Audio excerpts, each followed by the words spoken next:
spécifique. Les 6 classes de 6e de l'établissement ont ainsi bénéficié d'un emploi du temps remodelé. Une rentrée classe, un reportage d'Hubert Sylvestre.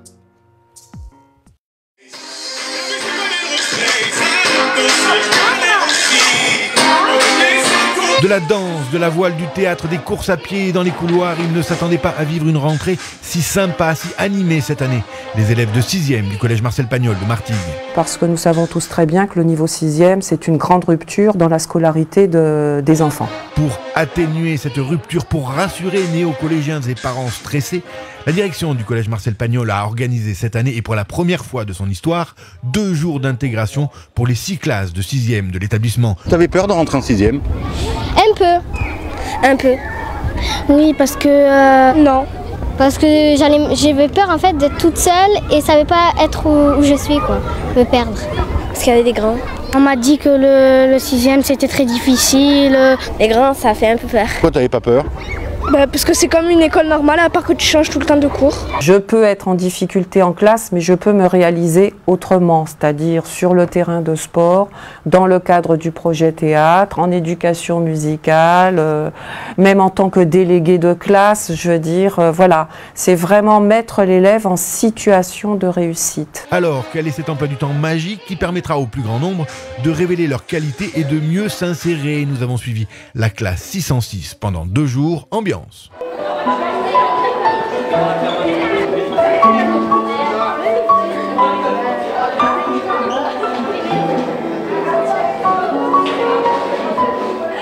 Et on attend de nos élèves des principes tout simples, courtoisie, politesse, obéissance, respect des autres, une relative autonomie. Et tout ça, ça s'apprend. On souhaite aussi qu'ils se repèrent le plus vite possible dans l'établissement, dans l'emploi du temps, dans la manière de travailler, de s'organiser dans son travail, tout en sachant aussi qu'il y a une multitude d'adultes ici qui sont prêts à aider les petits que nous accueillons. Tout commence jeudi matin par un petit déjeuner en commun, suivi de très près par une course d'orientation. Vie scolaire, je fais tamponner mon billet d'absence. Qu'est-ce qu'on va faire ?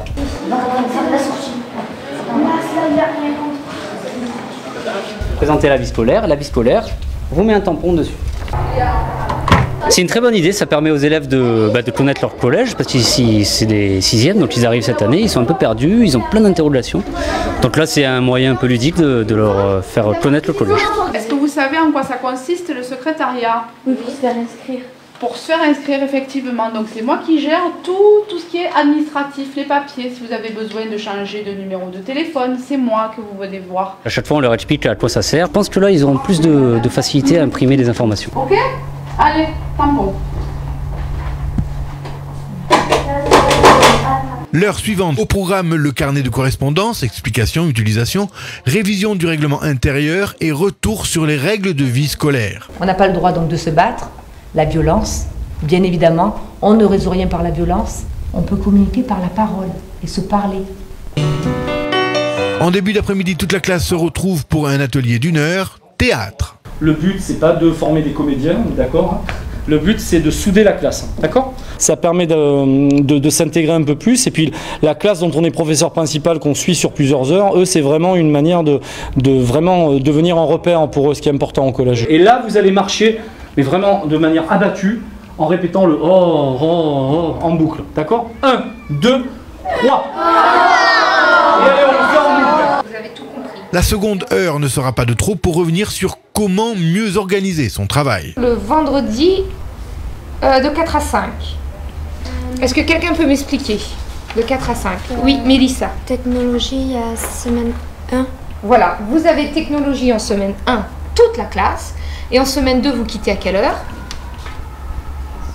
16h. Ah, à 16h. Puisqu'il n'y a pas cours de technologie. Enfin, pour clore la journée, c'est atelier d'anglais et questionnaire bilan de la journée à remplir. Oui. C'est un dragon. Le dragon. Oui. C'est un dragon.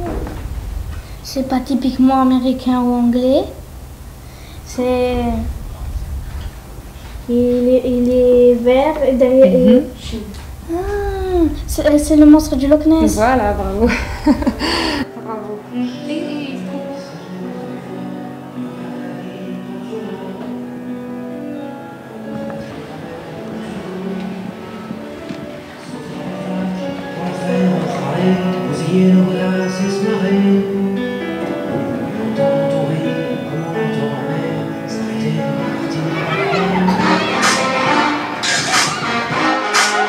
Vendredi, la seconde journée d'intégration est organisée base de voile de Toulon, au programme danse, voile, paddle, canoë, tennis de table et badminton. 1, 2, et là on va faire un ciseau. Poum, poum. Attention.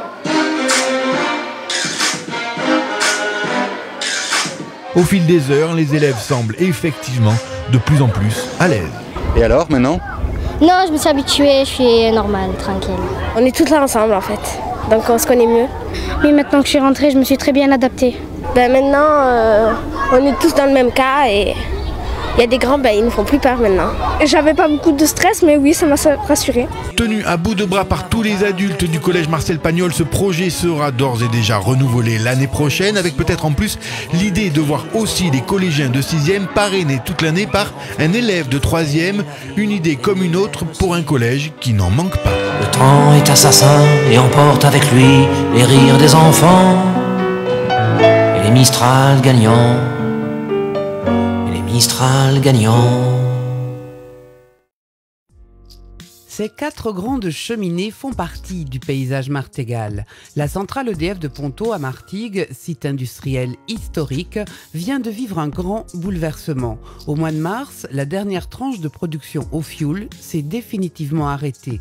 Une page se tourne, une nouvelle ère commence avec la mise en service d'une centrale fonctionnant au gaz, plus moderne, performante et moins polluante. La grande dame tire sa révérence, un reportage de Marion Pissionne. La grande dame n'est pas d'humeur à se montrer en ce vendredi 2 mars 2012. Dans le brouillard, la centrale fioul d'EDF Ponto vit ses dernières heures. La fin d'une longue vie passée à renforcer le réseau électrique dans les périodes de forte consommation, comme en février dernier, quand les températures négatives gelaient Martigues et ses habitants. Cette nuit, à 0 heure précise, les opérateurs arrêteront définitivement la tranche 1 de la centrale fioul qui désormais fonctionnera au gaz. Après plusieurs années de chantier, les nouvelles unités sont prêtes à prendre le relais. Un passage technique, longuement préparé, symbolique aussi, pour les équipes. De la direction aux employés, certains ont travaillé plus de 30 ans dans la centrale fioul. Là, j'isole le circuit fioul d'alimentation de la tranche, puisque maintenant, je pense plus qu'on rallume la chaudière, c'est terminé. La chaudière a vécu ses derniers feux. On ferme tout définitivement. C'est de l'émotion parce que j'ai 33 ans de carrière ici et de voir cette installation qui s'arrête, 33 ans c'est toute une vie, quoi. C'est mon travail, c'est mon mariage, c'est mes enfants, il y a tout ça qui revient. Le travail fait partie de la vie, quoi. Et de voir tout s'arrêter avec une installation qui fonctionne parfaitement, puisqu'on a fait face à la vague de froid qui a sévi sur Martigues il y a quelques jours. Ça fait, ouais, c'est une émotion. C'est beaucoup d'émotions d'une part parce que bon, j'ai fait toute ma vie ici, beaucoup de souvenirs. Et on a vu quand même partir beaucoup de monde, on a vu arrêter au niveau du matériel la tranche 3, puis la tranche 2. On savait que la tranche 1 allait arrêter. Ça fait un peu comme quand on voit partir les enfants à la maison. On en voit partir un, il en reste 3, donc c'était mon cas, j'en avais 4. Bon, ça fait quelque chose. Et quand on voit partir le dernier, ben voilà, là on voit partir la dernière. Et là, il est vrai que quelque part, ça noue un peu le gosier. Voilà. C'est la fin d'une histoire, d'une aventure, et puis en même temps, c'est le début d'une autre, puisqu'on arrête l'installation historique cette nuit à 0 heure. Donc c'est un moment émouvant et en même temps un moment, comment je pourrais dire, où les gens se sont un peu transcendés, puisqu'il y a le nouveau projet, on démarre en ce moment les nouvelles installations. Donc on est à la croisée des chemins entre une ancienne histoire qui se termine bien, puisqu'on était bien présent il y a peu de temps encore sur le réseau pendant le grand froid, et puis une nouvelle histoire qui s'inscrit, puisque nous sommes dans les essais de performance de la nouvelle installation. Mais d'ici là, il faut démarrer un nouveau process. Et puis l'aventure, elle est aussi humaine, donc il a fallu former aussi tous les salariés. Il a fallu travailler à leur retrouver un emploi pour ceux qui ne pouvaient pas rester sur la nouvelle installation. Donc on a fait également un très gros travail en termes de compétences et de ressources humaines. Je crois que le projet, il est technique, il est superbe, mais il est aussi humain et il est encore plus magnifique. 30 000 heures de formation pour plus de 50 salariés. Depuis 2009, EDF a dû préparer ses équipes à ce grand changement, mais aussi se séparer de plusieurs employés. Étant donné que par là, je ne peux pas participer au projet GAS, donc, et que en plus j'ai prolongé, donc je devrais être déjà à la retraite. Pour moi, quelque part, c'est la retraite qui arrive. Quoi. J'aurais fait de fermer toutes les arrivées fuel. Qu'est-ce que vous allez devenir, vous? Eh bien, je vais basculer pour mes derniers mois de carrière. Je dois partir en inactivité dans un peu plus de 2 ans. Donc je vais basculer sur les tranches gaz à côté pour finir ma carrière à côté. Si la grande dame tire sa révérence, c'est pour laisser place à un projet moderne, adapté aux exigences technologiques et environnementales de l'industrie d'aujourd'hui. Ce projet, c'est comme une communion entre 2 générations de 50 ans d'écart de technologies différentes. Hein. Donc vous voyez l'ancienne technologie qui est avec des volumes très importants. Les cheminées sont à 140 mètres de haut. Et puis la nouvelle technologie, toute récente, avec des cheminées beaucoup plus courtes, beaucoup plus ramassées, de 60 mètres de haut. Et pourtant, les 2 installations nouvelles sont plus puissantes quasiment que la totalité des installations anciennes. Donc vous voyez qu'il n'y a pas de conflit de génération ici dans les technologies, au contraire, on marie l'une et l'autre. C'est les 2 cheminées définitives qu'on voit derrière, il n'y aura que ça. Alors les 2 cheminées qu'on voit là sont à leur état final. Il n'y aura que ça, et de ces cheminées ne sortira que de la vapeur, et il n'y aura plus de poussière ni de produits soufrés, puisque la combustion gaz, c'est 0 soufre et c'est 0 poussière. À l'essai durant plusieurs mois, la première tranche de production de la centrale gaz fonctionne depuis début septembre. La deuxième doit être mise en service en janvier.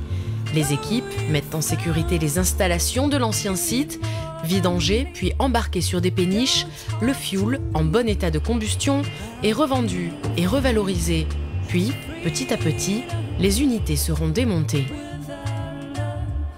On va démonter les cheminées, on va démonter le parc à fioul, on va démonter les grandes chaudières. Donc ces grandes opérations-là vont démarrer à partir de 2015 jusqu'à 2018-2019. De quoi laisser le temps aux Martégots de s'habituer à un nouveau paysage, dégagé de ces 4 tours emblématiques, 4 piliers, symboles de l'histoire industrielle de Martigues.